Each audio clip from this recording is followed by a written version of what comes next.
Some truths are silent, but you can feel them, especially in the bedroom.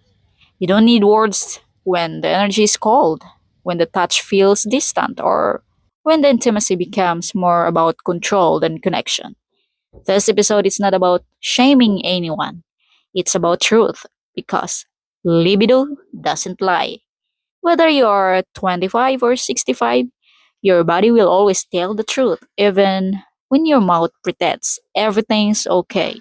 So let's talk about how age, insecurity, and control show up in the bedroom, especially between Filipinas and older foreign men.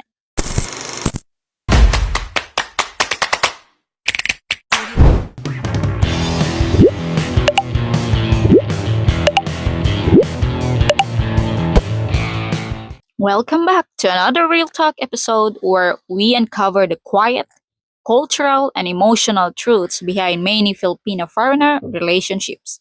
Today, we're diving into a subject that nobody really talks about, but everybody feels deep inside. When the physical connection starts fading, but the power dynamics start growing. If you ever wondered why a young Filipina can be beautiful, loyal, caring, but still emotionally shut down in bed, or why an older foreign man, instead of opening up, becomes cold, passive, or controlling behind closed doors. This is for you. We're not here to attack age or shame libido. We're here to understand what's really happening and how it reveals the hidden cracks in our relationship. And so here's the breakdown. Number one, age isn't the problem, ego is. Let's be honest. A man in his 50s, 60s, or 70s might not have the same sex drive he had at 25, and that's normal. Biology changes and testosterone slows down. No shame in that. But here's the real issue. Some men can't handle that decline emotionally. Instead of embracing deeper intimacy, they cover their insecurity with control. They start withdrawing emotionally, blaming their partner for being too needy or flipping the script by acting like they are the prize. They make passive aggressive comments like, sex isn't everything. You only want me for pleasure. You're too demanding. But deep down, they're just trying to protect their pride because admitting I can't perform like before feels like admitting weakness. And they just say that, like that, to pretend and to protect their ego. But deep down they're just trying to protect their pride because admitting I can't perform like before feels like admitting weakness.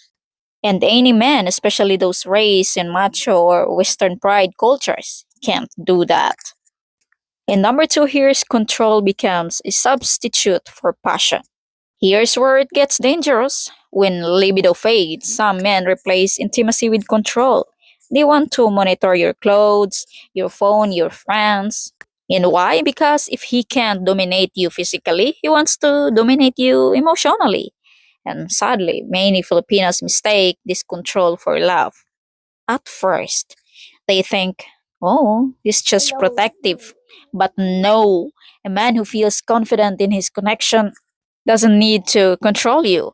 Control is often a sign of fear, of insecurity, of declining masculinity. It's not your body he's obsessed with, it's the power he's losing, and now he wants to get it back. Anyway, he can.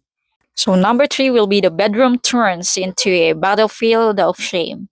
When intimacy is lost, a lot of unspoken pain begins to grow. She starts wondering, is it me? Am I not attractive? Why does he always say he's tired? Why is he always angry if we try to be close? He starts withdrawing, overthinking, or silently blaming her for his own physical struggles. But here's the truth. Filipinos are sensitive. We feel energy. We can't tell when sex becomes robotic, when kisses are forced, when we're being avoided. And when that happens, the bedroom becomes cold, not just physically, but emotionally. And guess what? that coldness doesn't stay in bed, it spreads into your daily life, into your arguments, into your emotional connection, until love turns into silent resentment. And here's number four: libido is more than just sex, it's a mirror of the relationship. And let me say something bold. When a man's sex drive disappears, it's often not just medical, it's emotional. Stress, pride, fear of failure, or fear of being less than are all silent killers of libido. And when a Filipina senses that her man has given up an emotional and physical connection, she starts withdrawing her affection too. And maybe that's why you will hear the famous lines. She changed after a few years. She doesn't want sex anymore. She's cold and moody. But ask her, and she'll probably say, I felt rejected for too long. I needed reassurance. I tried, but he kept pushing me away. So, libido is a mirror. It reflects what's really going on underneath: the truth about trust, attraction, resentment, and emotional safety. And so the real question, so does libido still matter to Filipinas? Here's the short answer.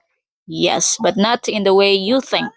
It's not about how many rounds you can do. It's not about how long you last. It's about the presence, connection, reassurance, warmth. A Filipina, especially a younger woman, wants to feel that you still desire her, not just for her body, but for her spirit, her love, her company. And when that desire disappears and is replaced by blame, laziness, or emotional distance, that's when her body goes quiet too. Because a cold heart kills desire faster than aging ever will. So the final real talk: listen, if you're an older man, don't be ashamed of aging. Be ashamed of using your age as an excuse to stop trying. Filipinos are not expecting porn star performances, but we do expect effort, care, and truth.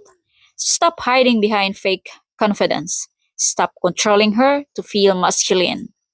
And stop blaming her for something you're not even willing to fix. Because at the end of the day, libido doesn't lie, but ego does. And when your ego speaks louder than your love, that's when the relationship starts to die, silently and from within.